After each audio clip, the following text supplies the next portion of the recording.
আজ আমি আপনাদেরকে দেখাবো আপনার আইফোনের কিছু সেটিং পরিবর্তন করলে আপনার আইফোনটি একটু হলেও আগের থেকে নতুন লাগবে।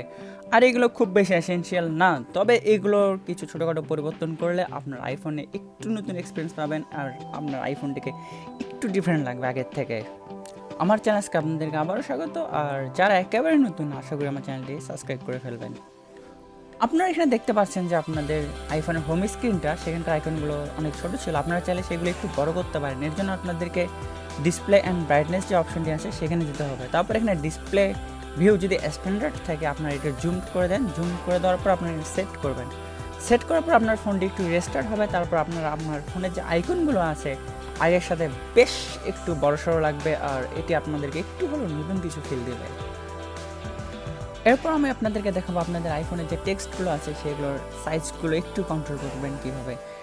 এর জন্য আপনাদেরকে আপনাদের আইফোনের যে জেনারেল অপশনটি আছে সেখানে যেতে হবে। তারপর এখানে আপনাদের অ্যাক্সেসিবিলিটি যে অপশনটি আছে সেখানে যাবেন। তারপর আপনারা এখানে নিচের দিকে দেখতে পাবেন যে লার্জার টেক্সট। আপনারা যদি এটি অন করে দেন তাহলে দেখতে পাবেন যে আপনাদের যে টেক্সটগুলো আছে, মানে আগের যে একটি রেগুলার সাইজের জুম ছিল তার থেকেও সেটি অনেক বেশি জুম হয়ে গেছে। যেমন ধরুন আমি এখানে একটু দেখাচ্ছি আর কি এক্সাম্পল। আমি এখন লার্জার টেক্সটটা অন করে নিই। আমি এখানে জাস্ট টেক্সট একটু অন করে রেখেছি। আপনারা এখানে দেখতে পাচ্ছেন যে আসলে সেগুলো কত বড় হয়ে গেছে। এখন আমি আপনাদেরকে দেখাবো আপনাদের যদি লার্জার অ্যাক্সেসিবিলিটি সাইজেস যদি দিয়ে দেন তাহলে আপনারা এখানে দেখতে পাবেন যে আমার সাইজের যে কার্সরটি ছিল সেটি অর্ধেক হয়ে গেছে। আমি যখন বাড়িয়ে দিই দেখতে পাচ্ছেন যে অনেক লার্জ হয়ে গেছে।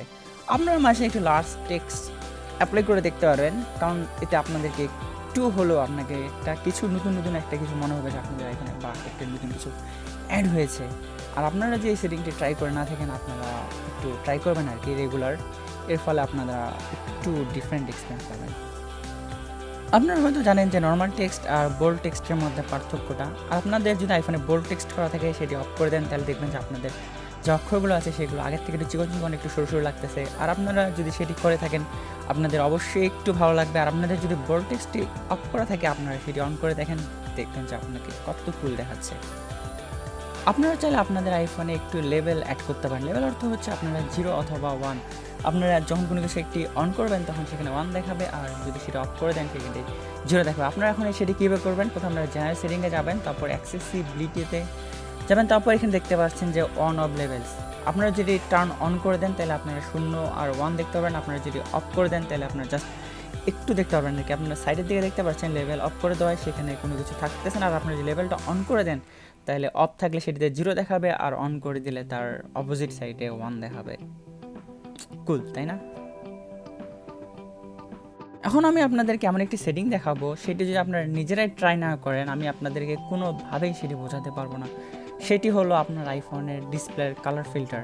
এটি এমন একটি সেটিং যা আপনাদের আইফোনের যে কালারটি আছে সেটিকে ফিল্টার করবে। এর জন্য আপনাদেরকে জেনারেল সেটিং থেকে অ্যাক্সেসিবিলিটিতে যাওয়ার পর আপনারা এখানে ডিসপ্লে অ্যাকোমেন্ডেশন আসবে।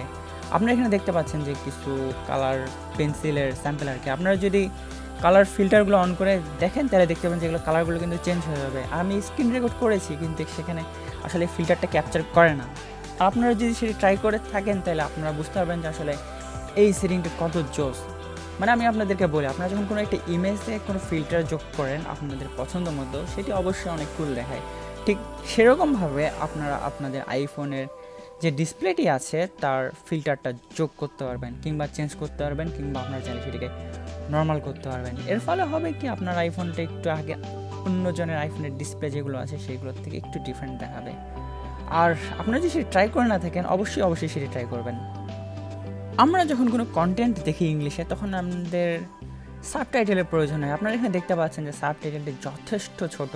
আপনারা চাইলে সেটিকে আপনাদের নিজের সাইজ কিংবা এর পাশে কোনো বর্ডার অ্যাড করতে পারবেন প্রতিটা অক্ষরের পাশে। এর জন্য আপনাদেরকে কী করতে হবে, সেটিংয়ে যেতে হবে, তারপর অ্যাক্সেসিবিলিটিতে যাবেন, তারপর একদম শেষের দিকে হচ্ছে সাবটাইটেলস অ্যান্ড ক্যাপশনিং নামে যে অপশনটি আছে সেখানে আপনারা আপনাদের মনের মাধুরী মিশে আপনাদের সাবটাইটেলটি অ্যাকচুয়ালি কেমন চাচ্ছেন, কিংবা আপনাদের সাবটাইটেলের পিছনে কোনো ব্যাকগ্রাউন্ড চাচ্ছেন কিনা সেটি আপনারা ঠিক করে নিতে পারবেন। এখন আমি আপনাদেরকে দেখাই আগে আমার সাবটাইটেলটি কেমন ছিল আর এখনকার সাবটাইটেলটি কত বড় বড় দেখাচ্ছে।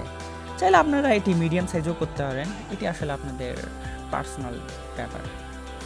আশা করি ভিডিও আপনাদের ভালো লেগেছে। আর যারা এখন পর্যন্ত ভিডিওতে লাইক দেননি ভিডিওতে একটি লাইক, আর যারা আমার চ্যানেলটি সাবস্ক্রাইব করেননি আর কি, প্লিজ সাবস্ক্রাইব করে ফেলেন। আর সাবস্ক্রাইব করে থাকলে আপনাদেরকে অনেক অনেক ধন্যবাদ। পরবর্তী ভিডিওতে আপনাদের সাথে আবার দেখা হবে। সবাই অনেক ভালো থাকবেন, বাই, টাটা।